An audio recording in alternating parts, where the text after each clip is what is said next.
சென்னையில் தற்போது தொடங்கி இருக்கக்கூடிய மிதமான மழை நீடிக்கக்கூடிய வாய்ப்பு இருப்பதாக வானிலை ஆய்வாளர் பிரதீப் ஜான் தெரிவித்திருக்கிறார். வடக்கு மத்திய சென்னையில் மழை பெய்யக்கூடிய வாய்ப்பு இருப்பதாகவும் தெரிவித்திருக்கிறார். இணைகிறாருடைய சிறப்பு செய்தியாளர் தமிழரசி விவரம் என்ன?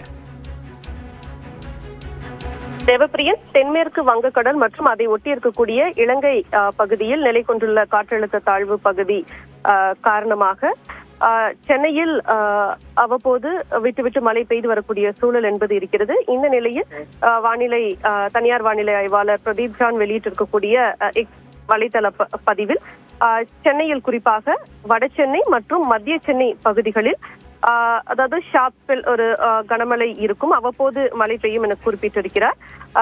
ஆனால் கனமழை, அதாவது கனமழைக்கான வாய்ப்பு என்பது குறைவாக இருப்பதாகவும் அவர் குறிப்பிட்டிருக்கிறார். லேசானது முதல் மிதமான மழை பெய்யும் என்றும் அவ்வப்போது கனமழை குறிப்பாக வட சென்னை மற்றும் மத்திய சென்னை பகுதிகளில் இருக்கிறதுக்கான வாய்ப்பு இருக்கு அப்படின்னு குறிப்பிட்டிருக்கார். ஆனால் அதாவது கனமழைக்கான வாய்ப்பில்லை என அவருடைய பதிவில் தெரிவித்திருக்கிறார். தேவப்பிரியன், தகவலுக்கு நன்றி தமிழரசி.